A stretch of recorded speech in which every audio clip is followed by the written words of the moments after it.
లూకాసు వార్త 16వ అధ్యాయము. మరియు ఆయన తన శిష్యులతో ఇట్లనెను. ఒక ధనవంతుని యొద్ద ఒక గృహ నిర్వాహకుడుండెను. వాడతని ఆస్తిని పాడు చేయుచున్నాడని అతని యొద్ద వాని మీద నేరము మోపబడగా, అతడు వాని పిలిపించి, నిన్ను గూర్చి నేను వినుచున్న ఈ మాట ఏమిటి? నీ గృహ నిర్వాహకత్వపు లెక్క అప్పగించుము. నీవు ఇక మీదట గృహ నిర్వాహకుడవై ఉండవల్ల కాదని వానితో చెప్పెను. ఆ గృహ నిర్వాహకుడు తనలో తాను, నా యజమానుడు ఈ గృహ నిర్వాహకత్వపు పనిలో నుండి నన్ను తీసివేయును గనుక నేను ఏమి చేతును? త్రవ్వలేను, భిక్షమెత్త సిగ్గుపడుచున్నాను.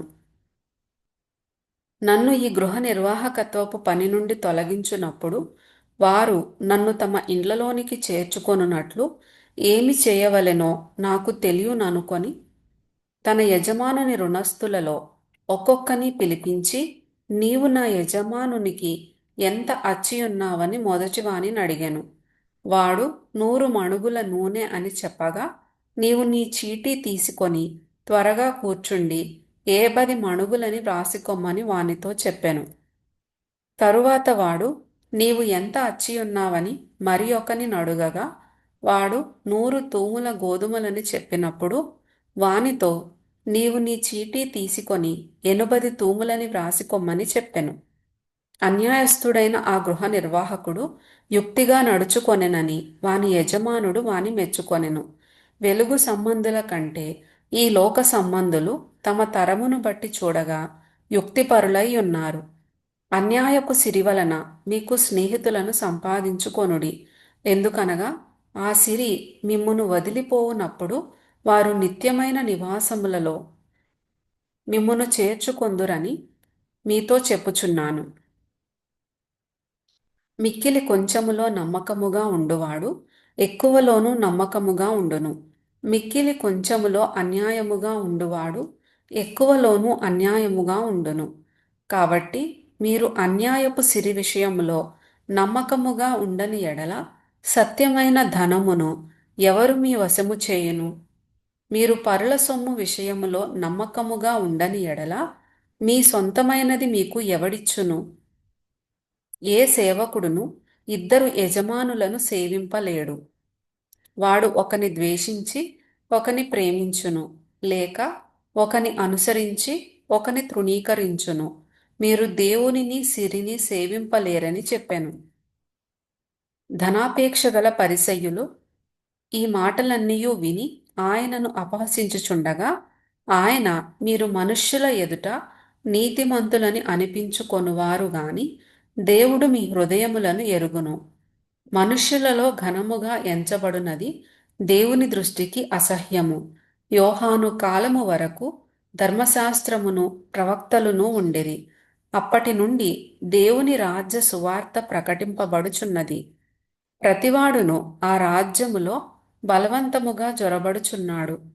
ధర్మశాస్త్రములో ఒక పొల్లైనా తప్పిపోవుట కంటే ఆకాశమును భూమియు గతించిపోవుట సులభము.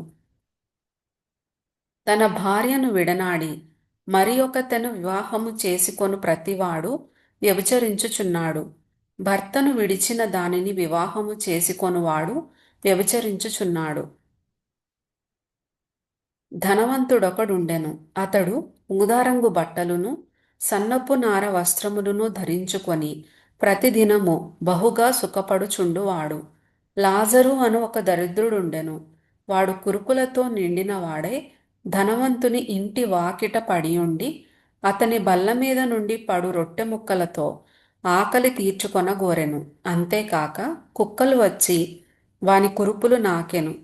ఆ దరిద్రుడు చనిపోయి దేవదూతల చేత అబ్రహాము రొమ్మున ఆనుకొనుటకు కొనిపోబడెను. ధనవంతుడు కూడా చనిపోయి పాతిపెట్టబడెను. అప్పుడతడు పాతాళములో బాధపడుచు కన్నులెత్తి దూరము నుండి అబ్రహామును అతని రొమ్మున ఆనుకొని ఉన్న లాజరును చూచి, తండ్రివైన అబ్రహామా, నాయందు కనికరపడి తన వ్రేలి కొనను నీళ్లలో ముంచి నా నాలుకను చల్లార్చుటకు లాజరును పంపుము. నేను ఈ అగ్ని జ్వాలలో యాతన పడుచున్నానని కేకలు వేసి చెప్పెను. అందుకు అబ్రహాము, కుమారుడా, నీవు నీ జీవితకాలమందు నీకిష్టమైనట్టు సుఖము అనుభవించితివి. అలాగుననే లాజరు కష్టము అనుభవించనని జ్ఞాపకము చేసుకొనుము. ఇప్పుడైతే వాడు ఇక్కడ నెమ్మది పొందుచున్నాడు, నీవు యాతన పడుచున్నావు. అంతేకాక ఇక్కడ నుండి మీ యొద్దకు దాటగోరు వారు దాటి పోజాలకుండునట్లును, అక్కడి వారు మా యొద్దకు దాటి రాజాలకుండునట్లును మాకును మీకును మధ్య మహా అగాధముంచబడి ఉన్నదని చెప్పెను. అప్పుడతడు, తండ్రి, అలాగైతే నాకైదుగురు సహోదరులున్నారు. వారును ఈ వేదనకరమైన స్థలమునకు రాకుండా వారికి సాక్ష్యమిచ్చుటకై నా తండ్రి ఇంటికి వాని పంపవలెనని నిన్ను వేడుకొనుచున్నాననెను. అందుకు అబ్రాహాము, వారి యొద్ద మోషేయు ప్రవక్తలును ఉన్నారు, వారి మాటలు వినవలెనని అతనితో చెప్పగా, అతడు, తండ్రివైన అబ్రాహామా, అలాగు అనవద్దు. మృతులలో నుండి ఒకడు వారి యొద్దకు వెళ్ళిన ఎడల వారు మారు మనస్సు పొందుదురని చెప్పెను. అందుకతడు, మోషేయు ప్రవక్తలును చెప్పిన మాటలు వారు వినని ఎడల మృతులలో నుండి ఒకడు లేచినను వారు నమ్మరని అతనితో చెప్పెననెను.